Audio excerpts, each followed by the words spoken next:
Chapter 12 For a few minutes after the wolf man and his hunters had gone from the corral, Philip did not move from the window. He almost forgot that the girl was standing behind him. At no time since Pierre Breault had revealed the golden snare had the situation been more of an enigma to him than now. Was Bram Johnson actually mad, or was he playing a colossal sham? The question had unleashed itself in his brain with a suddenness that had startled him. Out of the past a voice came to him distinctly, and it said, "A madman never forgets." It was the voice of a great alienist, a good friend of his, with whom he had discussed the sanity of a man whose crime had shocked the country. He knew that the words were true. Once possessed by an idea, the madman will not forget it. It becomes an obsession with him, a part of his existence. In his warped brain a suspicion never dies. A fear will smolder everlastingly. A hatred lives steadily on. If Bram Johnson was mad, would he play the game as he was playing it now? He had almost killed Philip for possession of the food, that the girl might have the last crumb of it. Now, without a sign of the madman's caution, he had left it all within his reach again. A dozen times the flaming suspicion in his eyes had been replaced by a calm and stupid indifference. Was the suspicion real and the stupidity a clever dissimulation? And if dissimulation, why? He was positive now that Bram had not harmed the girl in the way he had dreaded. Physical desire had played no part in the wolf man's possession of her. Celie had made him understand that, and yet in Bram's eyes he had caught a look now and then that was like the dumb worship of a beast. Only once had that look been anything different, and that was when Celie had given him a tress of her hair.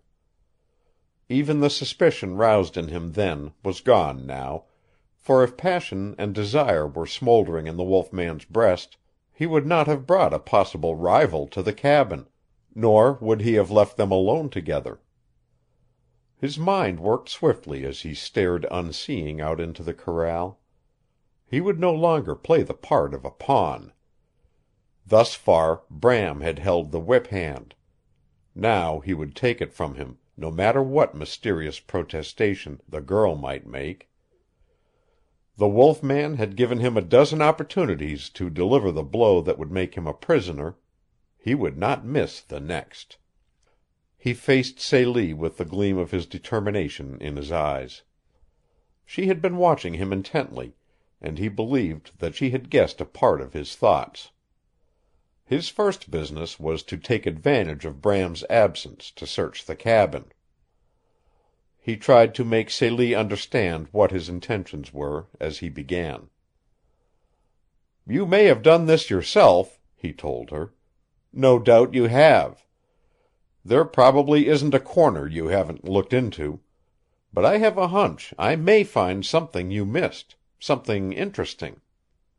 She followed him closely. He began at each wall and went over it carefully, looking for possible hiding places. Then he examined the floor for a loose sapling. At the end of half an hour his discoveries amounted to nothing.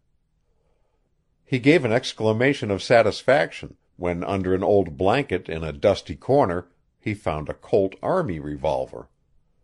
But it was empty and he found no cartridges. At last there was nothing left to search but the wolf man's bunk. At the bottom of this he found what gave him his first real thrill, 3 of the silken snares made from Celie Armin's hair. "We won't touch them," he said after a moment, replacing the bearskin that had covered them. "It's good etiquette up here not to disturb another man's cache, and that's Bram's. I can't imagine any one but a madman doing that, and yet—" He looked suddenly at Celie. "Do you suppose he was afraid of you?" he asked her. Is that why he doesn't leave even the butcher knife in this shack? Was he afraid you might shoot him in his sleep if he left the temptation in your way?" A commotion among the wolves drew him to the window. Two of the beasts were fighting. While his back was turned, Celie entered her room and returned a moment or two later with a handful of loose bits of paper. The pack held Philip's attention. He wondered what chance he would have in an encounter with the beasts which Bram had left behind as a guard. Even if he killed Bram or made him a prisoner, he would still have that horde of murderous brutes to deal with. If he could in some way induce the wolf man to bring his rifle into the cabin, the matter would be easy. With Bram out of the way, he could shoot the wolves one by one from the window. Without a weapon, their situation would be hopeless. The pack, with the exception of one huge, gaunt beast directly under the window, had swung around the end of the cabin out of his vision. The remaining wolf, in spite of the excitement of battle, was gnawing hungrily at a bone. Philip could hear the savage grind of its powerful jaws, and all at once the thought of how they might work out their salvation flashed upon him. They could starve the wolves. It would take a week, perhaps 10 days, but with Bram out of the way and the pack helplessly imprisoned within the corral, it could be done. His first impulse now was to impress on Celie the necessity of taking physical action against Bram. The sound of his own name turned him from the window with a sudden thrill. If the last few minutes had inspired an eagerness for action in his own mind, he saw at a glance that something equally exciting had possessed Celie Armin. Spread out on the table were the bits of paper she had brought from her room, and, pointing to them, she again called him by name. That she was laboring under a new and unusual emotion impressed him immediately. He could see that she was fighting to restrain an impulse to pour out in words what would have been meaningless to him, and that she was telling him the bits of paper were to take the place of voice. For one swift moment as he advanced to the table, the papers meant less to him than the fact that she had twice spoken his name.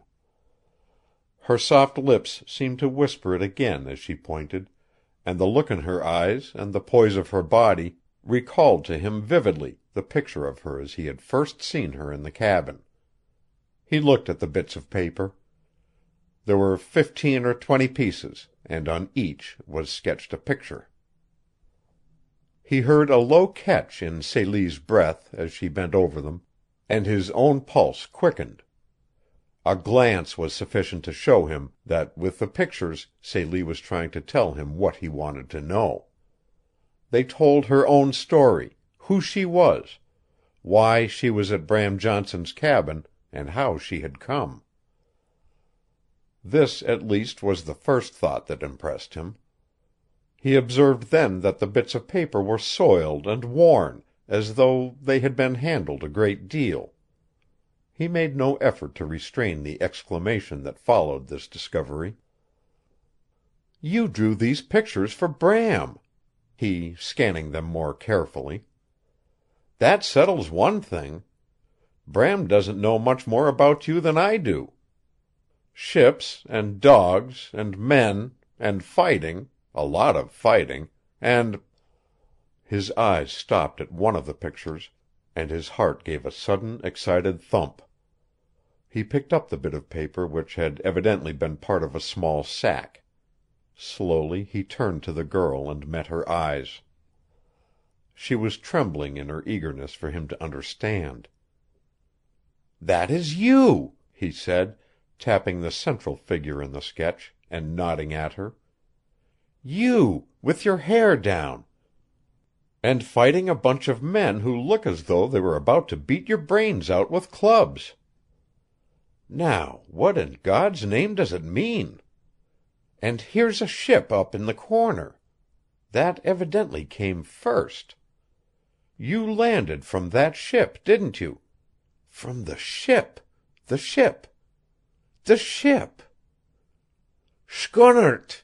she cried softly, touching the ship with her finger. "Skunnert! Siberian!"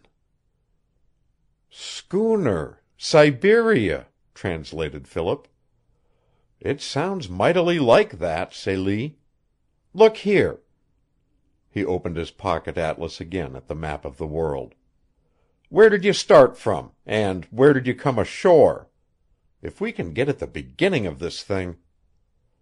She had bent her head over the crook of his arm, so that in her eager scrutiny of the map his lips for a moment or two touched the velvety softness of her hair. Again he felt the exquisite thrill of her touch, the throb of her body against him, the desire to take her in his arms and hold her there. And then she drew back a little, and her finger was once more tracing out its story on the map. The ship had started from the mouth of the Lena River, in Siberia, and had followed the coast to the blue space that marked the ocean above Alaska.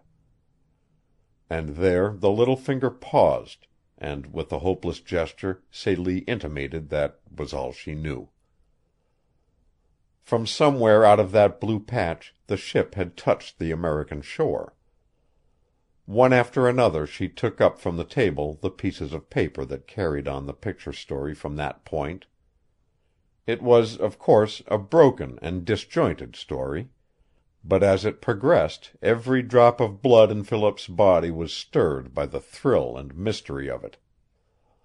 Celie Armin had traveled from Denmark, through Russia, to the Lena River in Siberia, and from there a ship had brought her to the coast of North America. There had been a lot of fighting, the significance of which he could only guess at, and now, at the end, the girl drew for Philip another sketch, in which a giant and a horde of beasts appeared.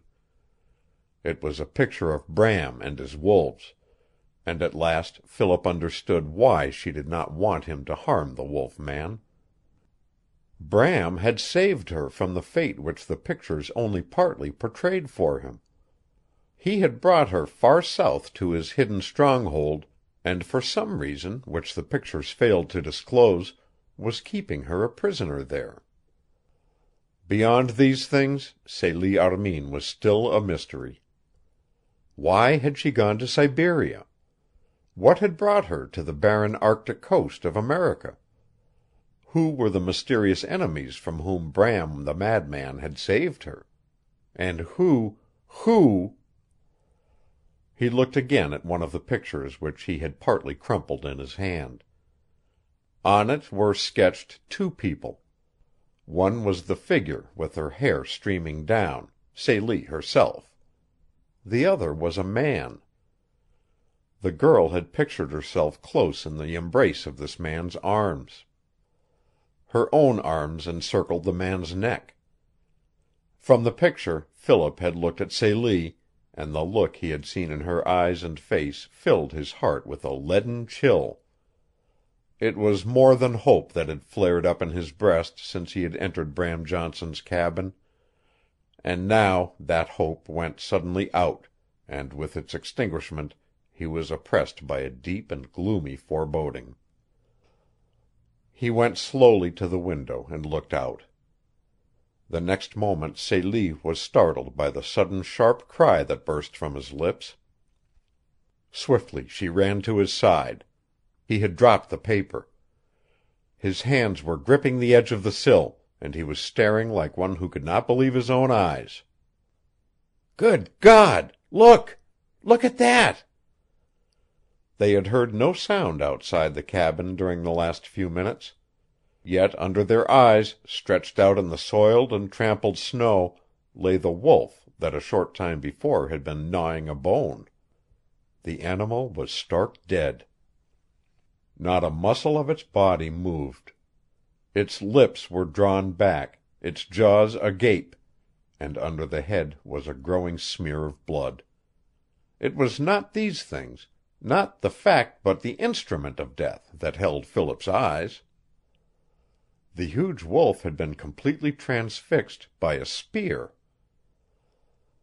Instantly Philip recognized it. The long, slender, javelin-like narwhal harpoon used by only one people in the world, the murderous little black-visaged Kogmollocks of Coronation Gulf and Wollaston Land. He sprang suddenly back from the window, dragging Celie with him. End of chapter 12. Recording by Roger Moline.